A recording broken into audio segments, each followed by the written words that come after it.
The Crit Show contains elements of horror, fantasy violence, and adult language. Content warnings can be found in the episode description.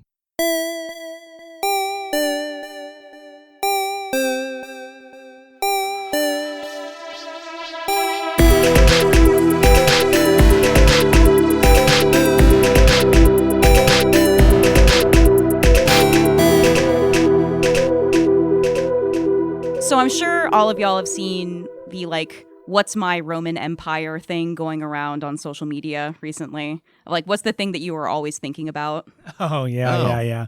But I found a spin on it that I really like. What is the coat or jacket from a piece of media that you have weirdly fixated on?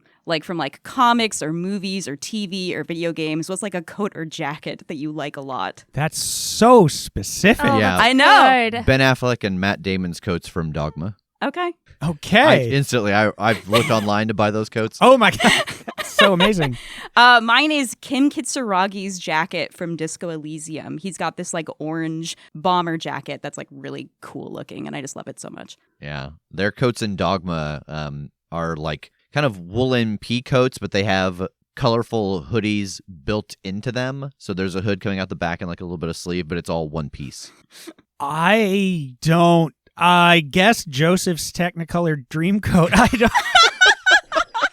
Is that a real thing?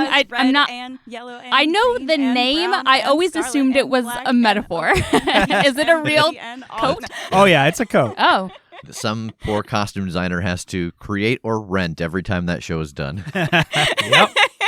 I will be looking for all of the colors named in that song. Oh, God. No, I don't know. I don't think I have No, an you answer don't to this have one. one?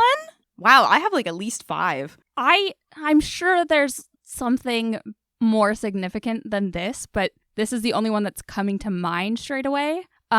Dirk Gently's yellow motorcycle jacket from Dirk Gently's Holistic Detective Agency. I actually do have a yellow moto jacket similar because I was like, oh, that's such a good look. Man, I love coats and outerwear, but I can't think of a fictional character specifically that I want. There are plenty of coats that I am always on the lookout for. Yeah. Maybe Bane's coat from Dark Knight Rises. Oh. That's a good good coat. one. That is a good. That's coat. a good coat. I know at least one for you, Jake, is while we were going through all the seasons of Chuck, you're like, love that coat for a lot of the ones he had. Yeah, but I mean, yeah, they were still fairly mundane, but that very specific coat, I've looked and it doesn't exist anymore. They don't sell it anymore. I did a lot of research. I got Taylor in on this. I recruited people to help me track down that coat from that season of Chuck. And got a tailor involved. Yeah. And it does not exist. It's you're not able to get it anywhere. Does a coat from a book count? Yeah, Yeah. absolutely. Any piece of media. Rev's got my back on this one. The night side. He knows. was Nodded doubtful. He knows. knowingly. No, I know exactly I where he's know. going. Instantly. I know it was an affirmation, but I wasn't looking at him, so it just sounded like a. We'll see about that. No, the Night Side books by Simon R. Green. The protagonist has this pristine white trench coat that's always spoken of throughout the books. Yeah, and it's self-cleaning. Yeah, Oh. yeah, Well, that's the only way that you could have a white trench coat. yeah. I've heard this question before, but in the context of ladies ask your man what his top fictional coat that he wants, and if his answer is the coat. Ryan Gosling's coat from Drive. That's a red flag. It's not. It's a bad one. Don't say that one. I have not seen Drive, nor have I seen Baby Driver, and I always confuse the two whenever people talk about them. Well, one of them is a prequel to the other one. Is it really? Where he's a baby. I was like, is Ryan Gosling the Baby Driver? Because he's just new to it? I love how much you believe that for me. Is it really? And then Taxi Drivers, once he's done with all of that, and just needed a regular. Oh. I don't know the difference between those two movies. At this point, I'm afraid to ask. Baby Driver's excellent. Yeah, Yeah, that's that's the a only great one I've movie. seen. It's a great Okay. movie. It's an Edgar Wright movie, so Okay. he rules. He's very stylistic. One of them is about a coat, and one of them is about a soundtrack. Yes, Yeah. that's fair. I haven't even seen Drive, but I know that the coat is the only thing I've ever heard about it. Oh, I assume they were both about people driving cars. Well, technically they I mean, are. yes, technically they are, yes. But that's just the surface. Sure. You got to look below. Yeah. To the coat. To the coat or the To the soundtrack. coat or the soundtrack. In all the times he's been spotted coming back, has anyone seen where it starts? As you ask that question, you hear a little bit of the patter of rain start to fall on the roof of the church, and you see Antonio look up. Yeah, Bronze Chapel. You hear another roll of thunder and the whinny of a horse somewhere in the distance. And Antonio, he's been holding that cloth and that cup like that he was polishing, but he drops them both. And in the hand that had the rag in it is a gun. I suspect those questions are going to have to wait. You take your moment to line up this shot and you fire, and you hear the plink of metal on metal as you strike the axe, and it is jolted off course and lodges itself in a tree along the side of the road. But in the time you had to take to line up that shot, you weren't paying attention to this collapse next to you, and a fresh piece of timber falls off this building and kind of swings down and cracks you in the chest, knocks you off your horse too. I want to climb up on Blueberry Milk and see if I can't use this world's version of telekinesis to call the axe to me. You try to call the axe to you, and it dislodges from the tree and starts flying in your direction. And as it does, you hear that cackle from the Horseman, and you realize that you are not the one sending it in your direction, and this axe buries itself in your chest. Megan, the Horseman's axe has come tearing through the air and blasted you center mass. Oh, I think I just slump off my horse. Like, he just keeps running and I just cannot keep myself righted. Well, let's find out, because I'm going to have you roll the harm move here. Okay. So this is going to be lethal harm. Fair. The harm is being caused by an arrow or a blade, so you will take a +2 to this, so you are rolling plus body +2. I have a -1 body, so it's +1. That math seems to math, yes. Oh, okay. I rolled an 11, so 12. Okay. On a 10+, the harm is but a scratch or a bruise. Whoa! But you cannot act for a moment. What does the quantifier of the level of harm indicate? Like lethal harm or non-lethal harm? Just one of them will kill you, one of them won't? Non-lethal harm basically just like heals pretty okay after some time passes, or maybe like a little bit of medical attention. Lethal harm needs to be tended to, will get worse if you don't, and can ultimately kill you. Oh, I see. And in the results for a fail or a 7 to 9, the results are different depending on Correct. which type of harm it was. But on a Okay. full success, it's the same because you've Yeah. succeeded. Okay. So Megan really said empath take the wheel and just kind of Oh, did I forget to tell you I was wearing this like breastplate underneath my vest? Or is it that it's Damien's vest in it? Yeah. I think what happens here, by fucking sheer luck, is that the angle that axe comes in on is the same as the leather strap of your quiver across your chest, and the blade just catches the leather strap and it acts as armor. Like, it hurts, it creates basically a big seatbelt bruise on you, but it does not actually lodge itself in you. I think I do still fall off my horse though from the impact. That's fair. I want to pull it out of my chest strap here. And how heavy is this axe in my hands?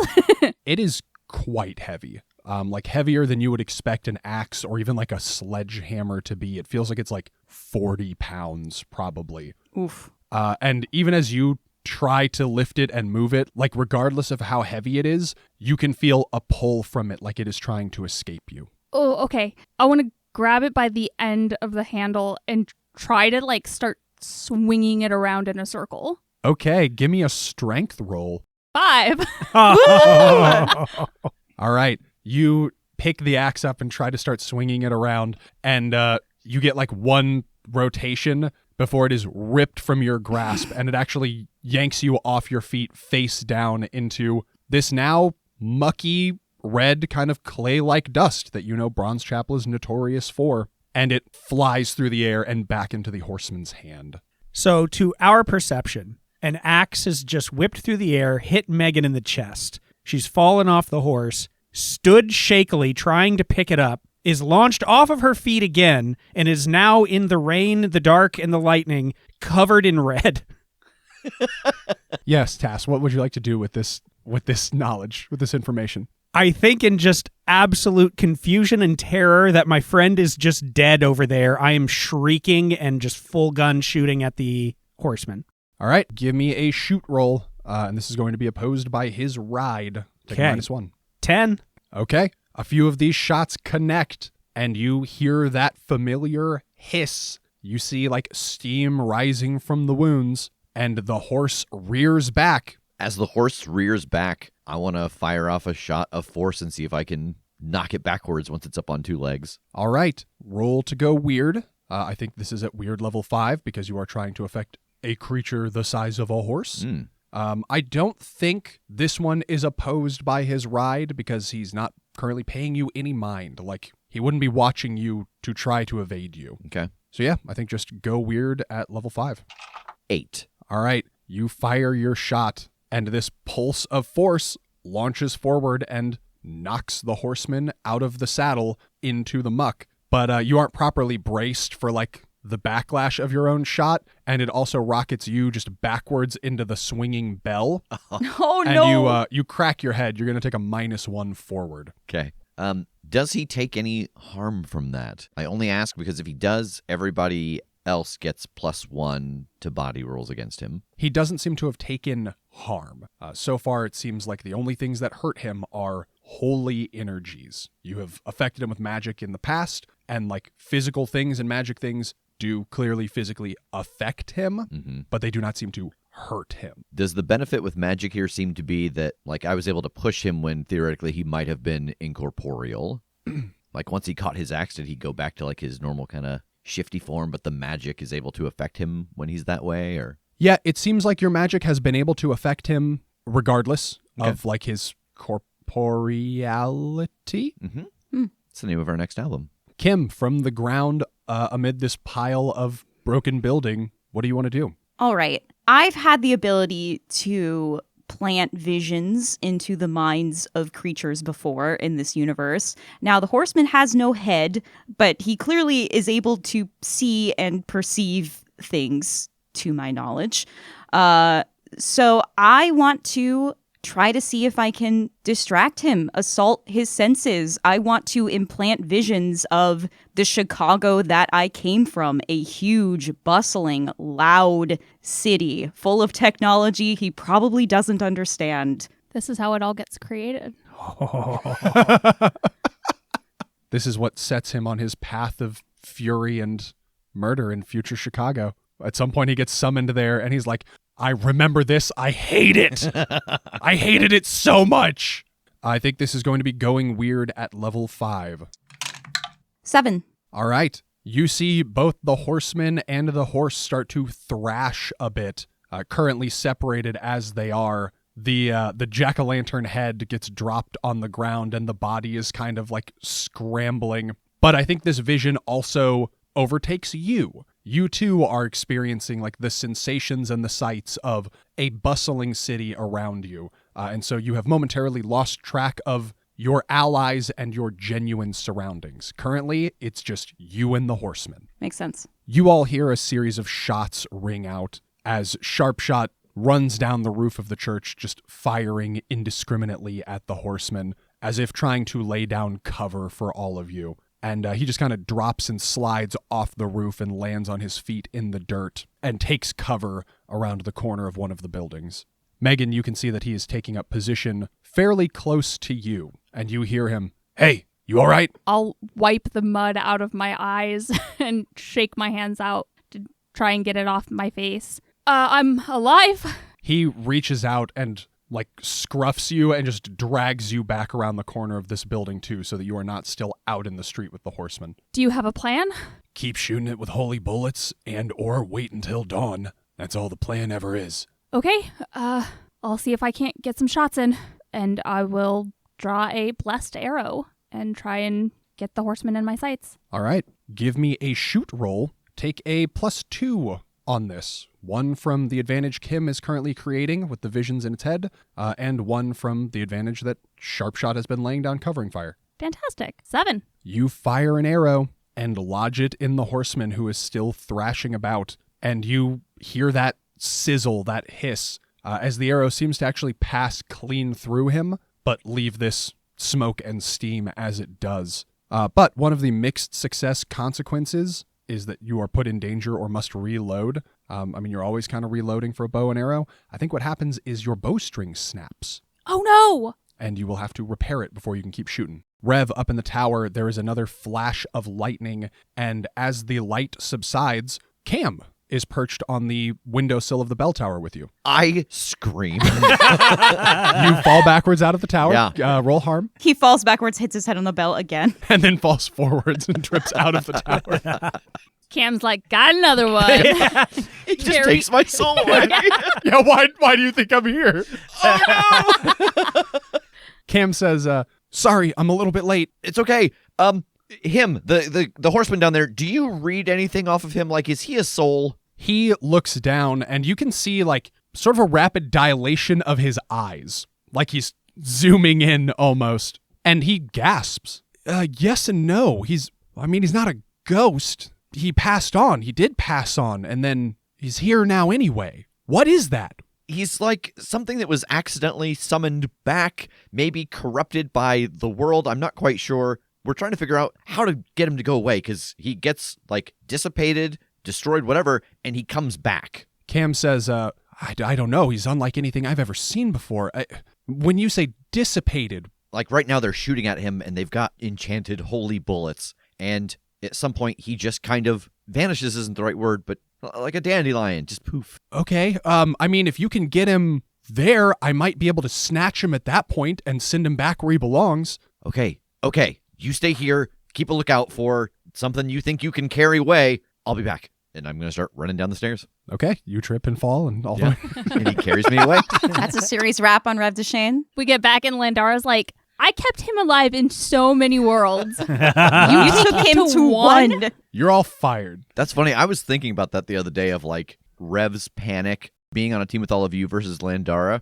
And it's like, I imagine that like Rev can play an instrument and Landara leads the band and you're all more like playing jazz. Then it's like improvised. I'm like, I don't know. Where should I come in here? Where's the conductor? Yeah, before she was like, now go. And you guys like, yeah, just feel it and play. I'm like, oh, God. Rev's like, I feel so like less safe. That's how I feel in jazz clubs. You run down the stairs of the bell tower. Where are you headed? What are you doing? I want to head outside and pass this on to everybody that like, yeah, hey, Cam is here. Let's try to see if we can break this guy apart. He might be able to help. Okay. You pass through that bedroom, and I think you notice that like the bed is kind of out of place from where it was when you originally came in here, and you can see that a little bit of like a seam in the ground is exposed as if there was a hatch there. Oh, okay.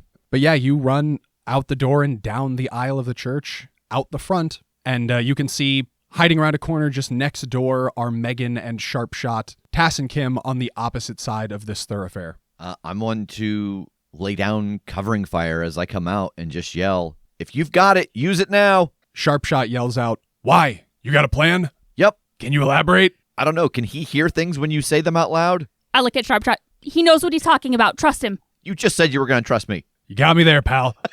And he jumps out from around the corner, 2 guns raised, and just starts blasting at the horseman. Hell yeah, you heard the man. Cross the streams, and I'm going to start shooting. All right, give me a shoot roll. Hi. With a +1 from Sharpshot's assistance. Okay. All right, there's been a lot of 1s rolled today, but not very many 16s. Whoa. Oh, Wow. Wow. How do you get that high on 2 dice? 2 6s, +3 to shoot, and a +1 for the distraction. Hey, also, fuck you. There's been a lot of real bad fuck-ups tonight, but nobody's been as good as me. All right, your bullets sizzle and hiss as they make impact, and the flailing body of the horseman finally finds purchase on the reins of the horse and yanks himself back up into the saddle. Kim, you see this from the perspective of a Chicago city street. You see the horseman flailing, and he gets hands on the rein and gets back into the saddle, and you can see, like, as if he's in pain, as if he's taking damage, but you do not see the source. Looking down, do I still have all my gear on me? You do. Okay. As he's getting onto his horse, I want to pull out my lasso and see if I can just catch him and drag him off of the horse again. All right, give me a rope roll. 7. You throw your lasso around the horseman, and it cinches taut around his arms, And you know how he's kind of phasing, he's in and out of Yeah. tangibility. It's like he wasn't tangible at the instant that the rope solidified and then became tangible, and it's like it's stuck inside of him. Oh, gross. And he is bound, but for the moment, you are being dragged along as his horse starts to move. Megan, you see Sharpshot and Tass firing at the horseman. You also see Kim move forward and throw a lasso around him. And she's moving like kind of similarly to the way he was, like not totally aware of her surroundings. And then she's being dragged along by the lasso around his person. Oh, don't like that. I'm going to toss my bow to the side since it's not functional at the moment and just reach behind me and grab a handful of arrows and step out into the clearing. I want to try to go weird and hit him with these arrows using my mind. Fuck, that's good. That's very cool. Rad. Again, this is causing harm to a creature the size of a horse, considering they are sort of one and the same. So this is going to be at weird level 5. But again, I don't think this one's going to be opposed by his ride because he is not mentally present where you are. Like, he doesn't know about you right now. That's a 5. All right, mark a grit. You launch this volley of arrows at him, and at the last possible moment, he brings his axe up and deflects the one that was going to impact him. And you can tell in an instant that whatever haze he was in, he has snapped out of. Kim, the same is true for you. In this moment, you are no longer just the two of you in a Chicago street. You are back in Bronze Chapel. Sharpshot calls out to the group of you over the thunder and the rain. Y'all seemed a little uncertain. Is he bound to the cross or not? I don't think we know for sure. There's definitely a connection there, but bound is a tricky word. I don't know. Definitely drawn to. Are we going to be able to get rid of him for good while it's still around? I love the preacher, but not enough to let him keep that if it's going to cost people their lives. If there's even a chance, I'm with you on this. Is there any... Always goes back to this. I got a good sense of what the horseman smelled like. Yeah. His magic. Was that on the cross as well? You recall, you could smell this on the horseman, and then way off in the distance to the east, you could barely get a hint of it there as well. Yes. They are. I think they're connected. I thought that what I was smelling before, I could smell the horseman in the distance. I thought maybe that was where he had, respawned, but I think it was the cross. Antonio says, you guys are weird, talking about smell and stuff. I wish I could disagree with you. Let's try this first before we jump to that as a last resort. If we can get rid of the horseman without destroying the cross, we should try. But we know that's how ghosts work. They've got an item, something they're connected to. There's a connection between them. I just turn and run and over my shoulder yell to Antonio, I'll make sure that you're not the one that has to do this to him. And I run into the church. No, this is a different world. We don't know that that's exactly how ghosts work here. If we can do this, if Cam can take him, if we can find another way to break this, let's try that first. I think I would be yelling that as Tass is running towards the church, knowing that he has this resolve to destroy the cross if it's going to stop this situation. I think this is our first PvP move here. So influence exists as a player versus player move. When you try to get another player character to do what you want by commanding, intimidating, or charming him, roll plus soul plus the appropriate skill. Subtract the target character's soul plus nerve. You may choose to roll plus bond instead if it is fictionally appropriate. So, Megan, I think you can either roll plus soul plus command, or you can roll plus your bond with Tass. I think it would be my bond with Tass. I don't think this is much of a command of holding any sort of I don't feel like I hold any sort of authority over him, but I am appealing to his desire to help people and not just in the way of saving them. He always wants to try to go the extra mile to make sure people are taken care of, not just safe. And that's what I'm trying to appeal to in this moment. Okay. And you are going to subtract Tass's soul plus nerve. Tass, what is your soul plus nerve? 1. All right, so subtract 1 from your roll. 8. So on a 10 plus, if the target character's player chooses to comply, they take 1 grit. On a 7 to 9, if the target character's player chooses to comply and demands payment or a promise, they take 1 grit. So Tass, you always have the option to not choose to comply, but you could earn some grit if you do. God, I think I slow down, like I stop at the door, hand on it, looking over my shoulder at her. I may not have to destroy it. I know it's a long way away, but we got 3 magic users here. Can you get me to the train? Yeah, absolutely. We'll get you to the train and we'll do our best to take him out on the way there. I nod and run in. Okay, take a grit for choosing to comply. Okay. And as you head inside, Sharpshot peels off from this fight and follows. Yeah. Sharpshot, please don't go.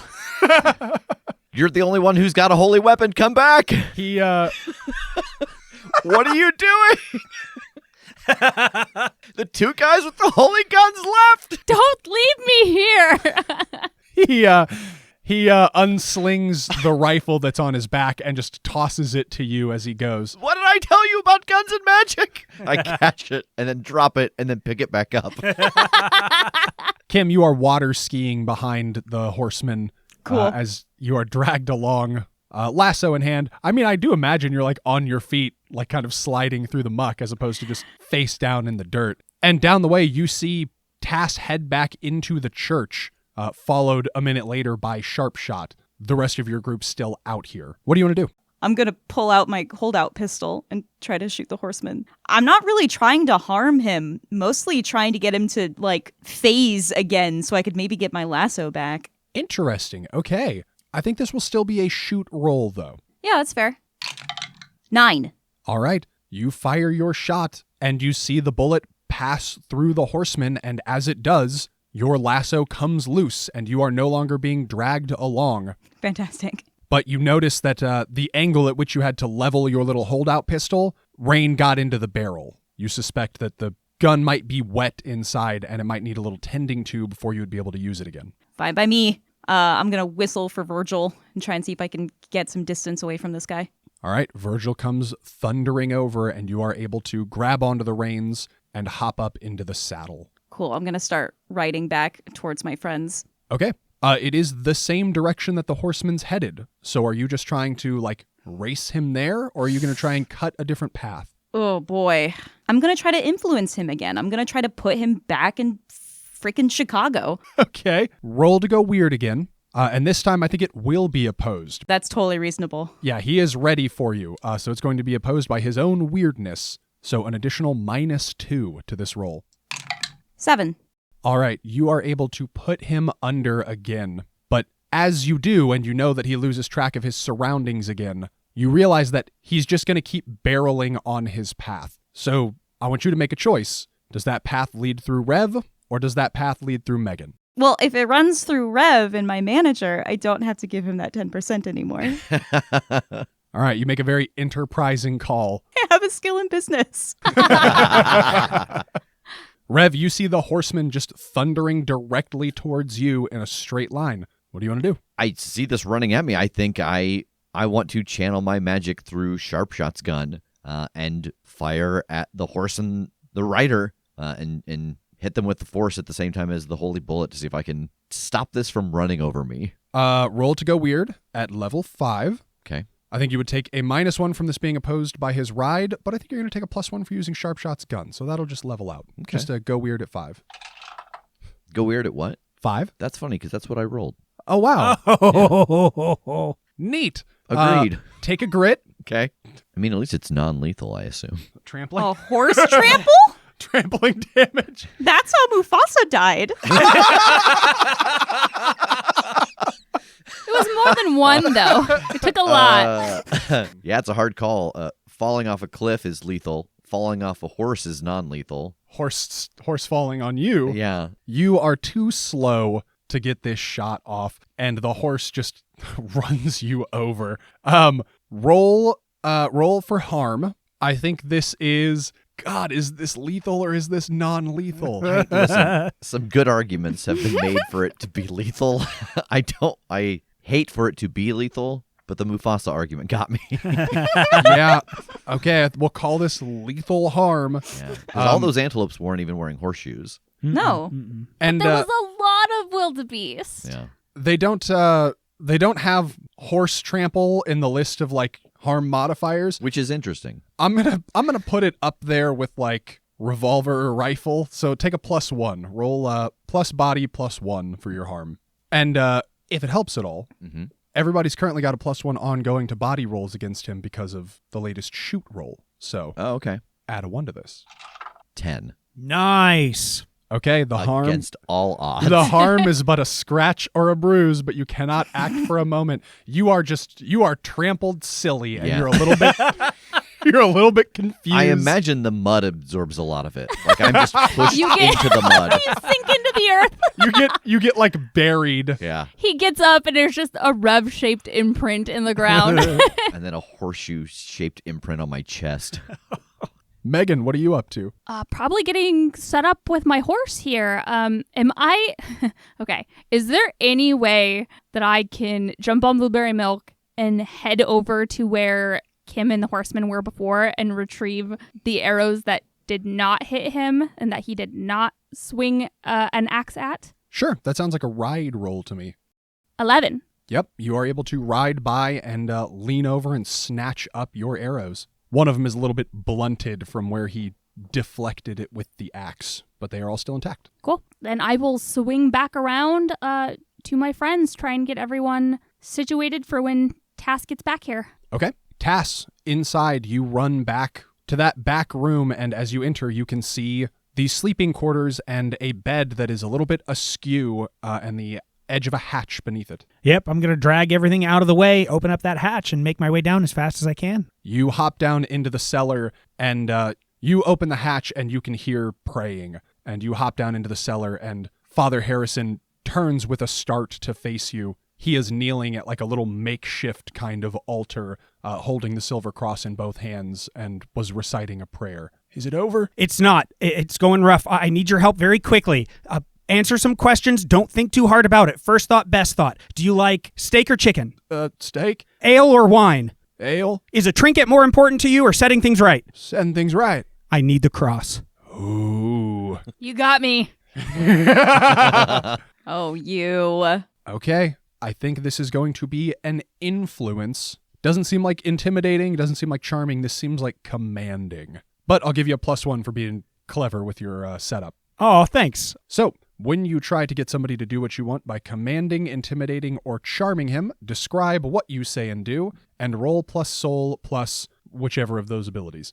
Fame or infamy may be used instead of soul plus skill if fictionally appropriate. You do have fame, but I don't know that it's fictionally appropriate here. Yeah, that's fair. Although, you are famous for defeating the Horseman in a different town, so maybe it is fictionally appropriate. I don't know. Would you have interest in using your fame? As opposed to soul? As opposed to soul plus skill. Yeah. What is your soul plus command? That would be a -1. Okay, and your fame would be a +1. Yeah, you could use your fame on this instead. Yes. Hey, GM, I'll take it. Yeah, and it came up in conversation that we encountered him once and dealt with him. Yeah, absolutely. Roll it. Okay. Oh my God. 7. Oof. Whew. I am shaking seeing that 5 roll out of that tray. Okay, on a 7 and 9, the person complies unless the GM thinks it is fictionally inappropriate. The person will also demand payment or a promise.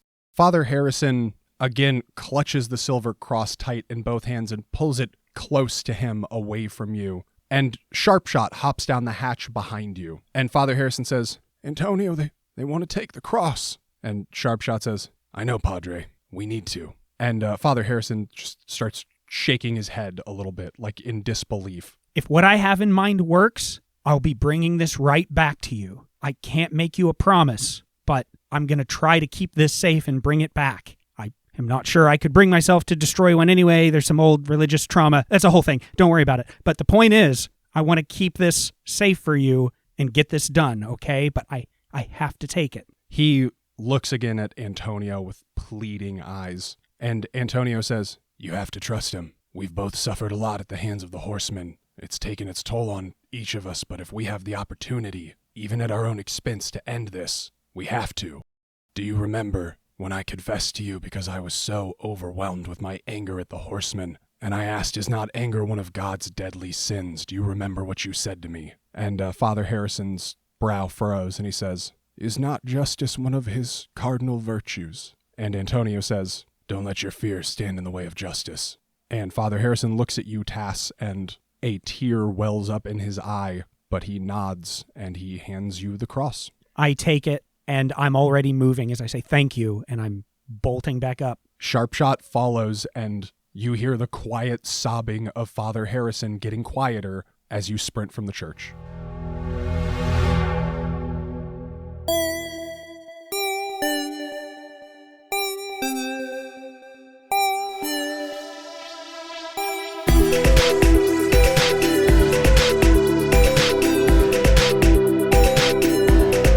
The Critshow is a Critshow Studios production, edited and produced by Brandon Wentz with music by Jake Purley. You can find more information about us at thecritshowpodcast.com. To keep up to date with upcoming live shows, contests, and other special events, follow us at The Crit Show on Facebook, Instagram, and Twitter. For even more weekly content, join us at patreon.com/thecritShow.